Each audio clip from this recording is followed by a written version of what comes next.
História clínica. Joana, nome fictício, 34 anos, divorciada, servidora pública estadual, afastada do trabalho pela perícia médica há mais de um ano devido a um quadro de transtorno mental. Com base na avaliação da equipe multidisciplinar do órgão do qual está lotada, sua condição clínica requer cuidados e sua recusa em manter o tratamento a tem impossibilitado de exercer suas atividades laborais. Conforme os relatórios da equipe multidisciplinar, Joana afirmou ter se dedicado muito aos estudos para ser aprovada e, ao ser nomeada, foi lotada para exercício em outro município, indo residir sozinha, deixando sua família e estado sem nenhum suporte social próximo. Ela relatou que durante um breve período experimentou a diminuição acentuada da vontade de comer, sem querer sair de casa ou estar com outras pessoas, e que seus pensamentos pareciam fugir, sendo difícil organizar as ideias. No entanto, essas características passaram despercebidas pelos colegas de trabalho e o comportamento dela começou a ser notado como diferente e sintomático apenas quando sua produtividade diminuiu acentuadamente, período no qual sua aparência se tornou desleixada e ela passou a agir de forma arredia e desconfiada. Em pouco tempo, ela começou a relatar aos colegas do setor no qual trabalhava que havia um boato a seu respeito e que escutava as pessoas sussurrando sobre sua vida amorosa e rindo dela, a acusando de ser promíscua e adúltera. Joana relatou que no início esses comentários ocorriam apenas no trabalho, mas depois ela passou a ouvir os vizinhos e pessoas desconhecidas na rua dizendo gracejos e ironias, tornando-se arredia e às vezes agressiva com pessoas próximas e com os estranhos. Foi atendida pela psicóloga e assistente social do órgão, que tentaram apurar a ocorrência de assédio, entrevistando colegas e chefias, mas não encontraram elementos que respaldassem a queixa. A psicóloga do órgão entrou em contato com uma vizinha de Joana, que constava como seu contato, e articulou com ela a aproximação com a equipe do Centro de Atenção Psicossocial, a qual realizou uma visita em sua residência e a conduziu para atendimento, tendo feito uso de medicamento e participado de alguns atendimentos individuais. Após isso, Joana retornou para sua cidade e ficou bem durante cerca de um ano. Após isso, ela teve um surto e ficou desaparecida por uma semana até ter sido encontrada na rua por um colega de trabalho que a levou até a emergência psiquiátrica do Hospital Geral, onde ela ficou internada. Após a alta, ela continuou em tratamento, sendo acompanhada em regime ambulatorial.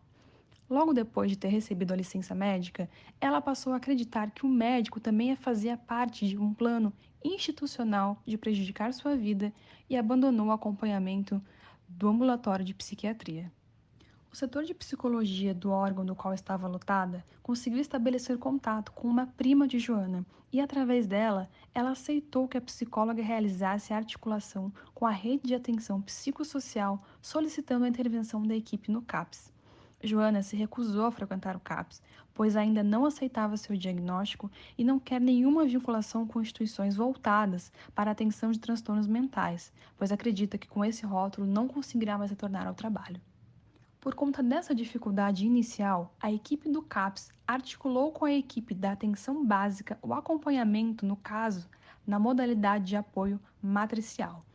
Desse modo, Joana passou a participar de grupos de educação em saúde, sendo cuidada para diabetes e começou a frequentar as oficinas de saúde mental conduzidas pela equipe de saúde da família, com o suporte do núcleo ampliado de saúde da família e atenção básica, sendo atendida na unidade de saúde básica conforme a lógica da clínica ampliada. O histórico familiar de Joana é relatado da seguinte forma. Ela conta que é filha de pais separados, onde é a filha mais nova de seu pai e a filha única da sua mãe.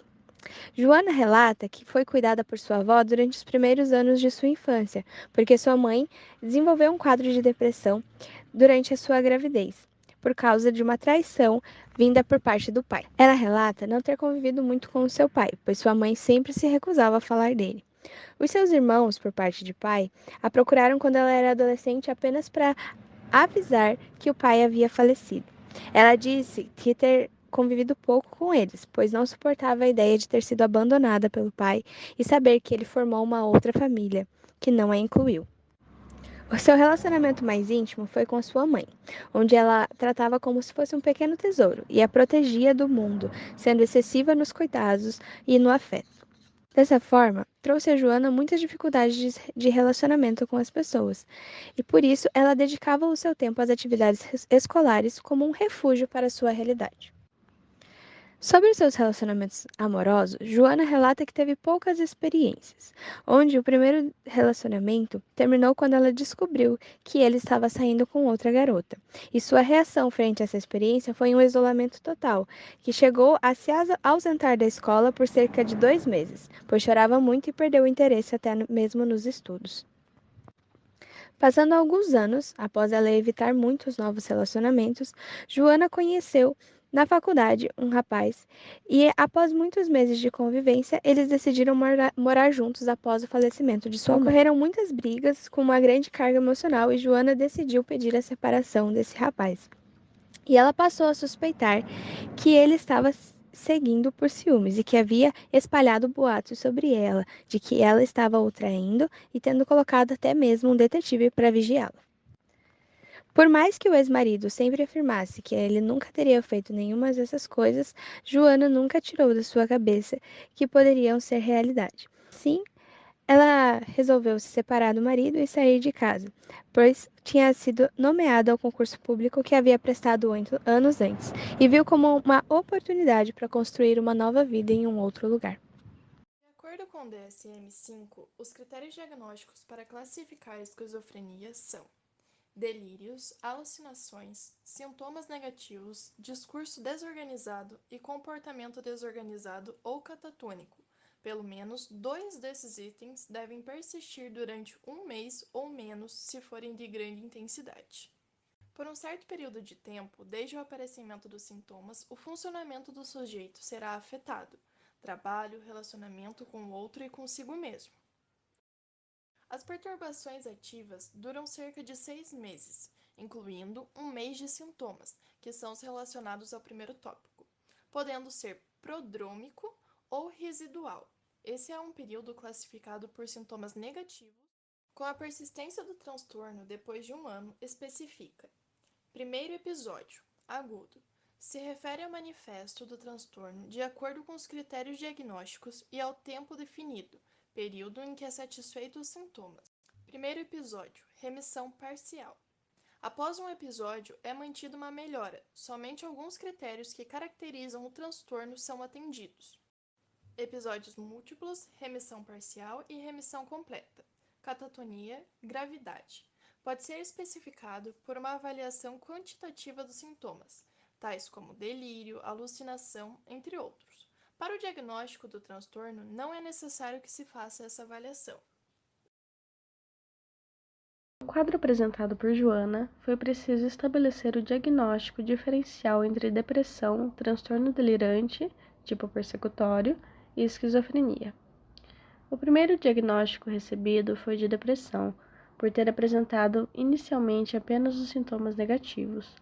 Com o surgimento dos sintomas positivos, foi possível identificar melhor as características da categoria diagnóstica dos transtornos que compõem o espectro esquizofrênico, levando para a segunda hipótese diagnóstica, que foi o transtorno delirante do tipo persecutório. Apenas com a progressão da doença e o avanço da idade que os sintomas mais característicos do quadro de esquizofrenia puderam ser identificados.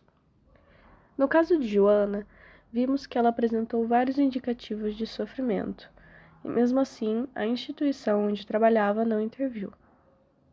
Houve uma interferência apenas quando os sintomas passaram a afetar a produtividade do trabalho de Joana.